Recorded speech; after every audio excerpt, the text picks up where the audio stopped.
Modasa high school શાંતિ નિકેતન કહેવાય, શાંતિ નિકેતન કહેવાય.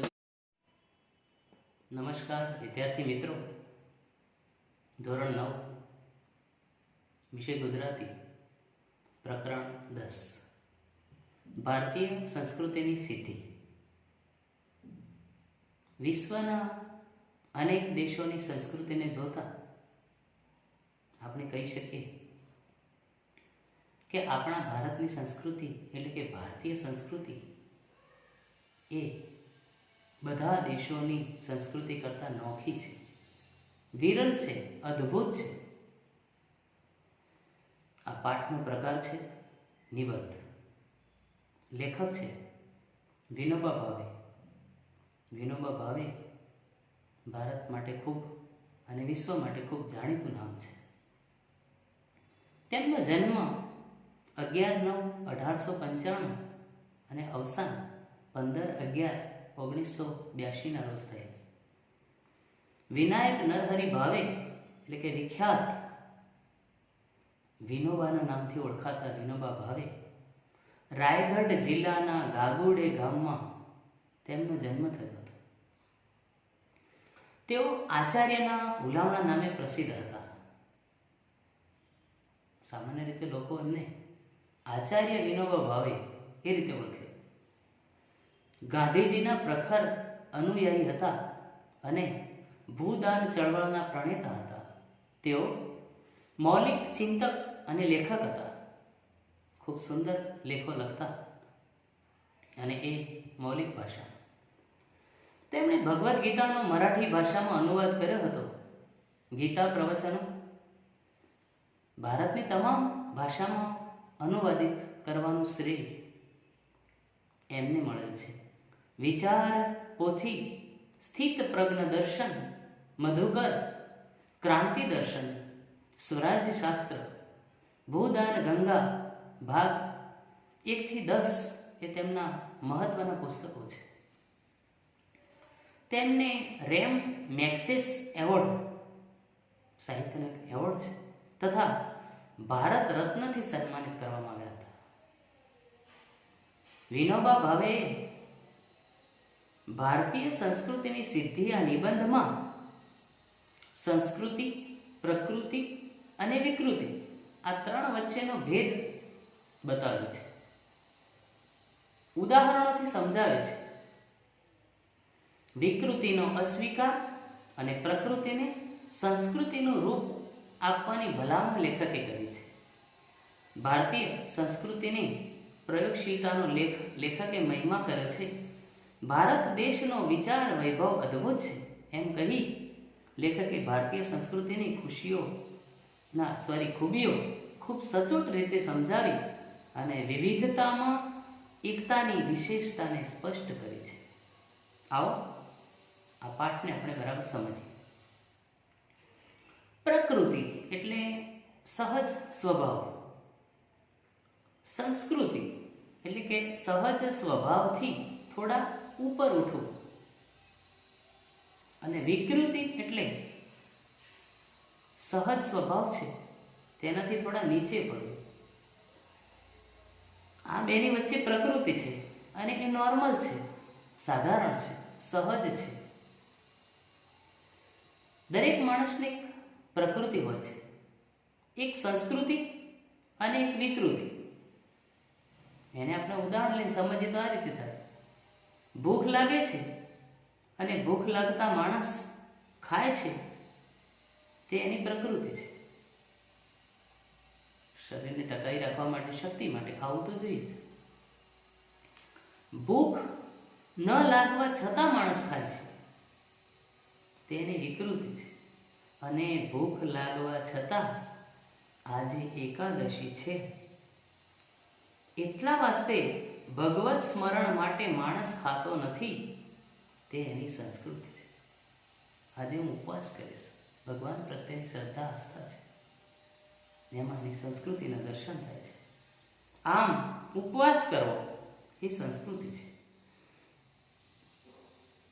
આપણે મહેનત કરીને ખાઈએ છીએ તે આપણી પ્રકૃતિ છે. આપણે જાતે મહેનત કરવાનું ટાળીશું અને બીજાની મહેનત લૂંટીને ભોગ ભોગવતા રહીશું, તે આપણી વિકૃતિ છે.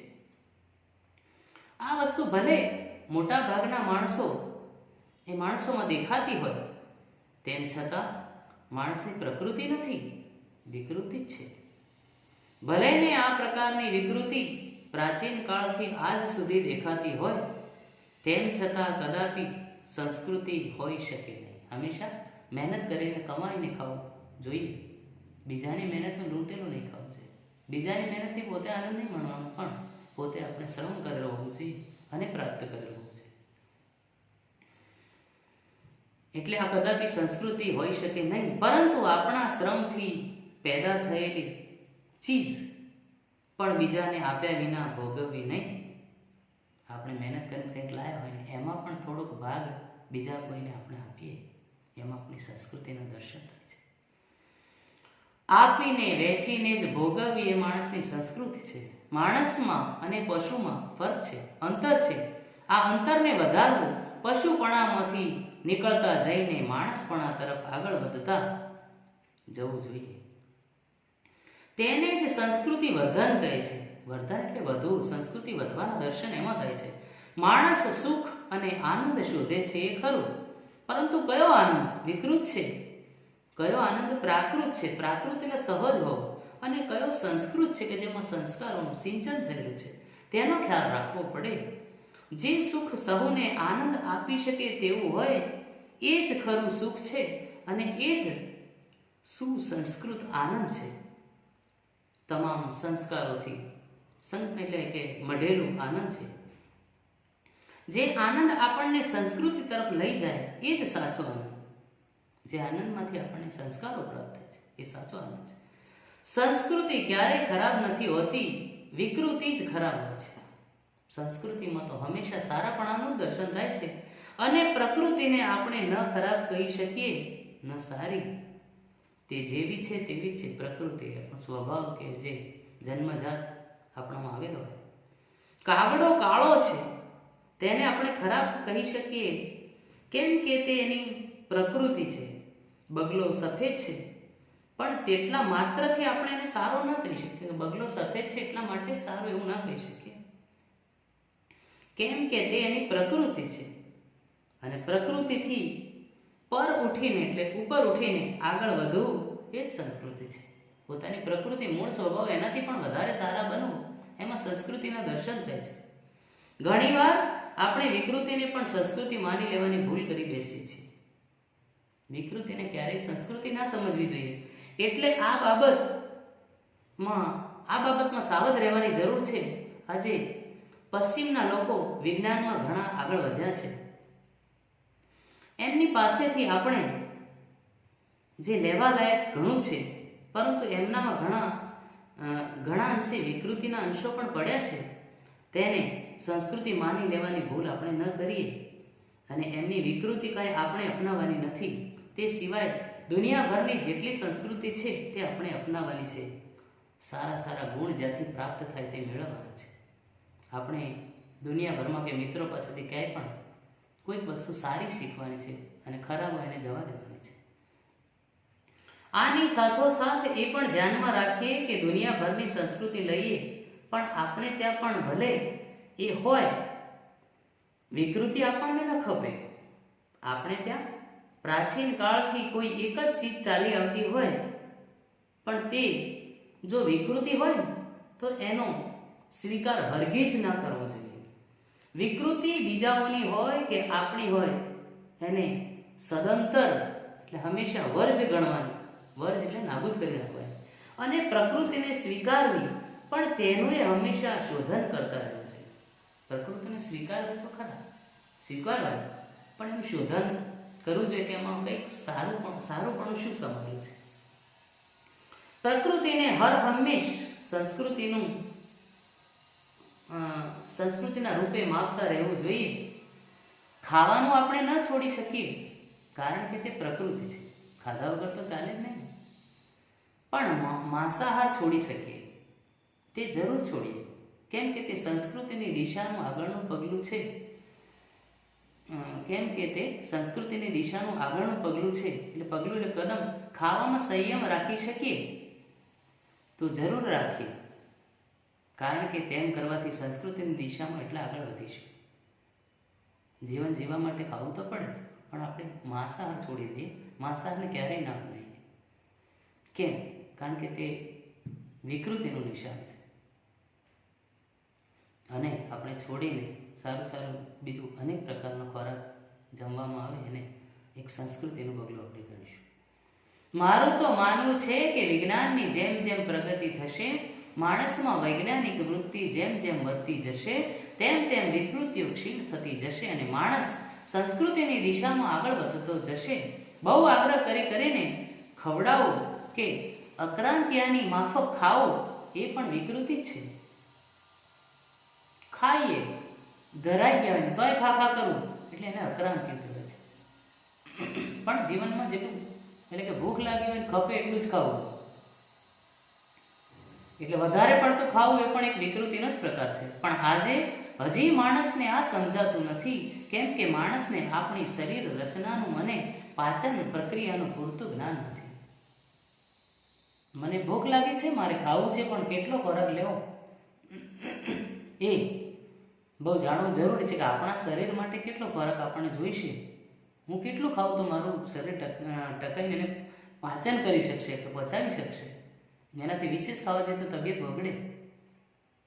એટલે શરીર એક આપણે કવિ એ તરફ પણ આપણું ધ્યાન દોરે છે કે આપણે જાણવું જોઈએ કે આપણે કેટલું ખોરાક લેવો જોઈએ.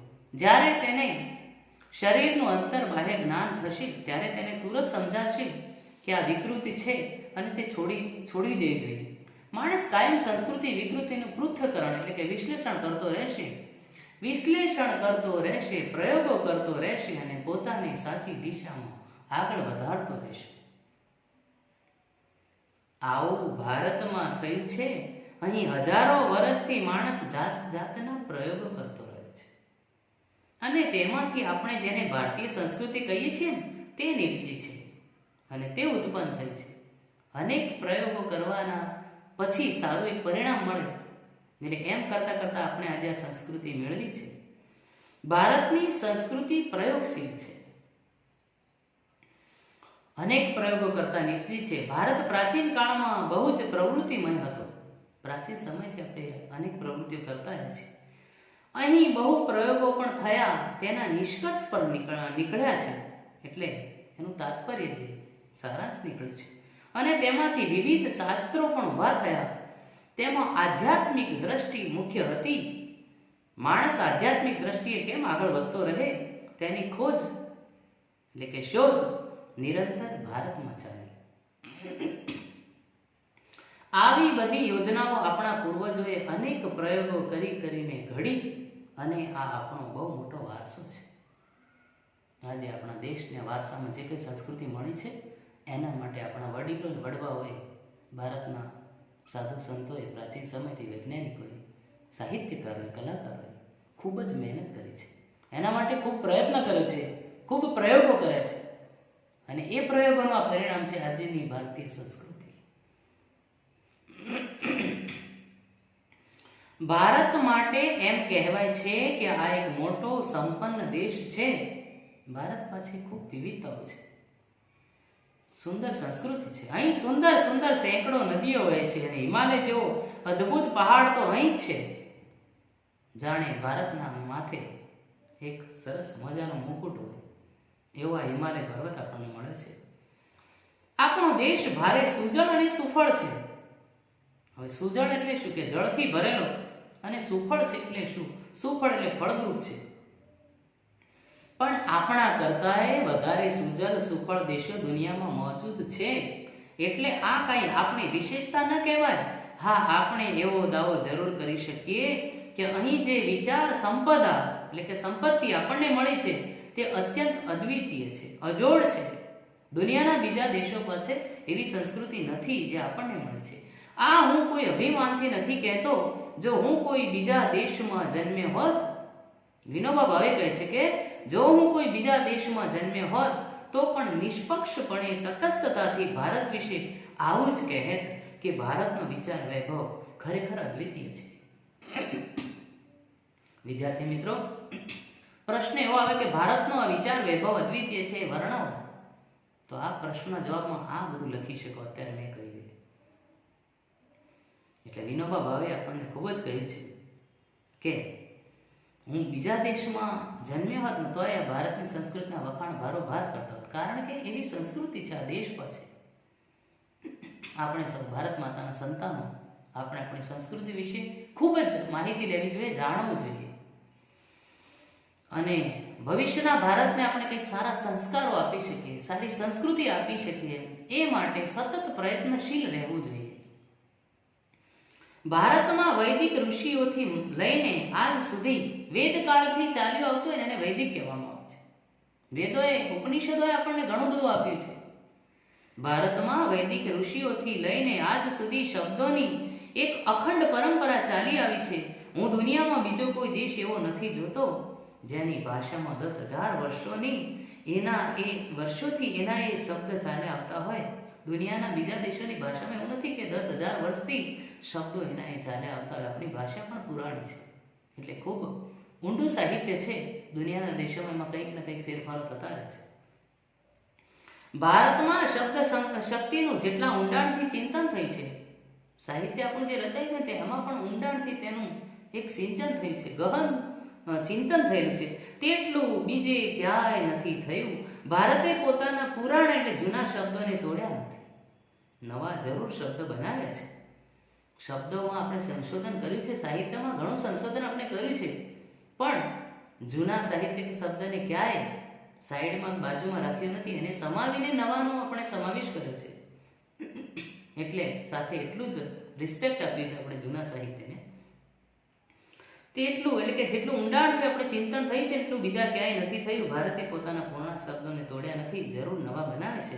સાથે જ જૂના શબ્દોમાં નવા અર્થ નાખીને તેનો વિકાસ કરે છે. જૂના શબ્દોમાં કંઈક ખૂટતું હોય તો નવું ઉમેરી અને એનો વિકાસ કરે છે, પણ એને ખંડિત નથી કરી. આ શબ્દ પરંપરા ભારતમાં પહેલેથી આજ સુધી અખંડ ચાલી આવે છે અને બીજે ક્યાંય આવું જોવા મળતું નથી. આપણો ભારત દેશ આપણને મળેલી સંસ્કૃતિ વારસાનું જતન કરી છે આપણે, અને એને ખૂબ માન આપીએ છીએ. એનો વિચાર વૈભવ વારસાનું આપણે ગૌરવથી એનું ગૌરવ વધારીએ છીએ. આવું બીજા દેશોમાં ઓછું જોવા મળે છે, ભારતમાં તો ખૂબ જોવા મળે છે. આચાર્ય એટલે કે યશકાચાર્ય કહ્યું, આપણી સનાતન છતાં નિત્ય નૂતન સંસ્કૃતિ કહી છે. હર હંમેશ નવી સંસ્કૃતિ આપણી, એને નિત્ય નૂતન સંસ્કૃતિ કહી છે. આપણી ભીતર એક અખંડ તંતુ કાયમ છે. આપણી અંદર એક અખંડ તંતુ, એક તાતણો એવો કાયમ પ્રસ્થાપિત થયેલો છે. પુરાણા જમાનાના કોઈ ઋષિ આજે આવે, પ્રાચીન સમયના ઋષિ કોઈ આવે તો તેને આપણે બાહ્ય વેશ ભલે જુદો દેખાય, બાહ્ય વેશમાં ભલે ઋષિ લાગે દેખાય, પણ એને આપણામાં એવું કંઈક અવશ્ય દેખાશે. ઋષિને આપણામાં અવશ્ય એવું કંઈક દેખાશે જેને લીધે કહી ઉઠશે કે આ મારા જ બાળકો છે. આપણે ઋષિ આવે તો એને કોઈ પણ આપણા ઘરે મહેમાન આવે ને આપણે નમસ્કાર કરીએ, એના આશીર્વાદ લઈએ, એને પાણી આપીએ, બેસાડીએ, વાતો કરીએ. એ આપણી આગતા સ્વાગતા જોશે, આપણા સંસ્કારો જોશે, એટલે એને એમાં આપણા ભારતની સાચી સંસ્કૃતિના દર્શન થશે. એટલા માટે અહીંયા ઉદાહરણ વિનોબા ભાવે આપ્યું છે અને કહ્યું છે કે ઋષિ એ એમ કહેશે કે આ મારા જ બાળકો છે, મારા દેશના બાળકો છે. આપણી ભીતર કોઈક શાશ્વત કોને કહીશું આપણે, નિત્ય હંમેશા આપણી ભીતર કોઈ શાશ્વત અને સ્નિગ્ધ, ચવડ, કઠોર અને જીવતરવાળી વસ્તુ છે જે બદલાતી નથી. આ આપણું એક અનોખું બળ છે.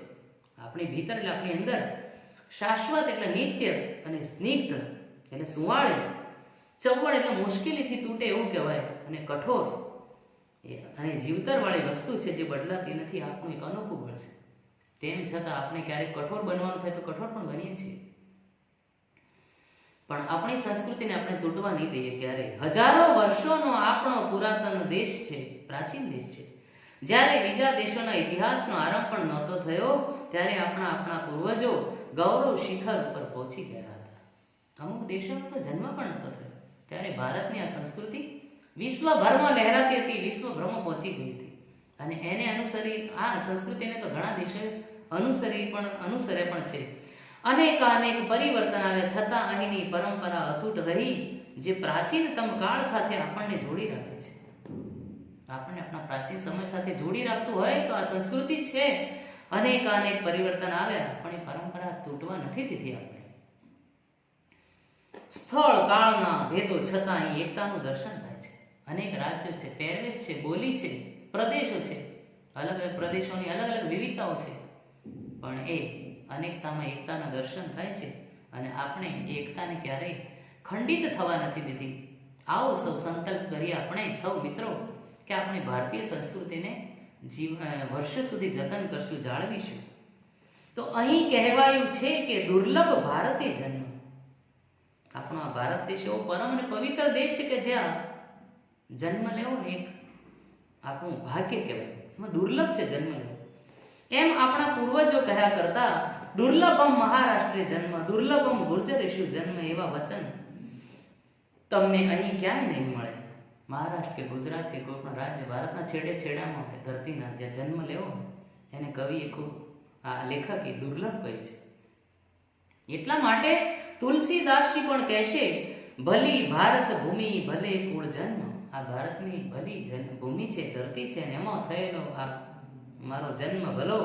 500 વર્ષ પહેલા ભારતના આદિ કવિ એટલે કે જૂના પુરાણા કાળના કવિ નરસિંહ મહેતાએ ગાયું છે કે ભરત ખંડ ભૂતળમાં જન્મી જેણે ગોવિંદના ગુણ ગાયા. તે ધન્ય છે કે આ જ વાત અસમના શંકરદેવ અને માધવદેવે પણ કહી. નરસિંહ મહેતાએ ગુજરાતનો મહિમા ગાયો, ન શંકરદેવે અસમનો મહિમા ગાયો. એકબીજાની ભાષા તો તેઓ જાણતા નહોતા, એકબીજાને ઓળખતા નહોતા, છતાં ભારત અમારી પુણ્ય ભૂમિ છે અને અમે તેના જન્મ પામ્યા, તેથી ધન્ય થઈ ગયા. અમે સૌ આ ભારતના સંતાનો છીએ એવું એ બંને અનુભવીને વ્યક્ત કર્યું છે.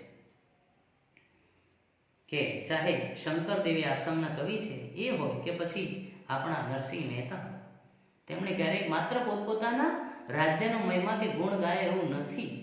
તેમણે સમગ્ર ભારત માતાના ગુણ ગાયા છે, ભારતની મહિમા ગાઈ છે અને આપણા સમગ્ર ભારતની સંસ્કૃતિની વાત કરી છે. આવી રીતે આખા ભારતનું અભિમાન એ કંઈ પ્રકૃતિ નથી, બલકે સંસ્કૃતિ છે. દરેક વ્યક્તિને પોતાની સંસ્કૃતિ, પોતાના દેશનું ગૌરવ હોવું જોઈએ. જ્યાં એવી ભાષાઓ છે કે ન જાણતો હોય તેને શીખવતા એ વર્ષો નીકળી જાય. બધી ભાષાઓ ઘણી શીખવી પણ અઘરી છે અને બધી ભાષાઓને પહેરવેશ, પ્રદેશ બધામાં બહુ વિવિધતા છે. એવી વિભિન્ન ભાષાઓને અપરંપાર વિવિધતાવાળા ભૂખંડને, ભૂ એટલે ધરતીવાળા ખંડને, ભારત ખંડની વાત છે, એવા આ ભૂખંડને એક દેશ માનવો એ સંસ્કૃતિ છે. પ્રકૃતિથી ઉપર ઉઠીને આ સંસ્કૃતિ સધાઈ છે. પ્રકૃતિ પોતાના સહજ સ્વભાવથી ઊંચા ઉઠીએ ત્યારે આ સંસ્કૃતિનું નિર્માણ થાય છે. સંસ્કૃતિનું નિર્માણ કરવા માટે ખૂબ સારા બનવું પડતું છે. એવી ભારતીય સંસ્કૃતિને આપણે જાળવવાની છે અને આગળ વધારવાની છે. ભારત માતાએ ભારતની સંસ્કૃતિ અને આપણા પ્રાચીન ઋષિ મુનિઓ જે કંઈ મિત્રોએ આપણને આ સંસ્કૃતિ અદ્વિતીય આપી છે તેનું આપણે બધા મિત્રોએ જીવનભર જતન કરવાનું છે, આ સંસ્કૃતિને સાચવવાની છે. તો મિત્રો, આ હતું પ્રકરણ 10 ધોરણ 9 ગુજરાતીનું. આપણે સૌ મિત્રો આમાં ખૂબ બધું શીખવા મળે એવું છે. આ પ્રકરણ ખૂબ સારું છે. આપ મિત્રો સૌ શબ્દ સમજૂતી, સમાનાર્થી, વિરુદ્ધાર્થી શબ્દ સાથે વિષયનો જે ચોપડો નોટબુક બનાવી છે એમાં આલેખશો, લખશો, તૈયાર કરશો, મોઢે કરશો. વિકલ્પોના જવાબો છે, સાચા શોધી અને જવાબ લખશો. પ્રશ્નો નાના મોટા સૌ તૈયાર કરી એ પ્રશ્નોને આપ કેટલી તૈયારી કરી તેને નોટબુક ચોપડામાં મોઢે લખવા પ્રયત્ન કરશો અને ખૂબ તૈયાર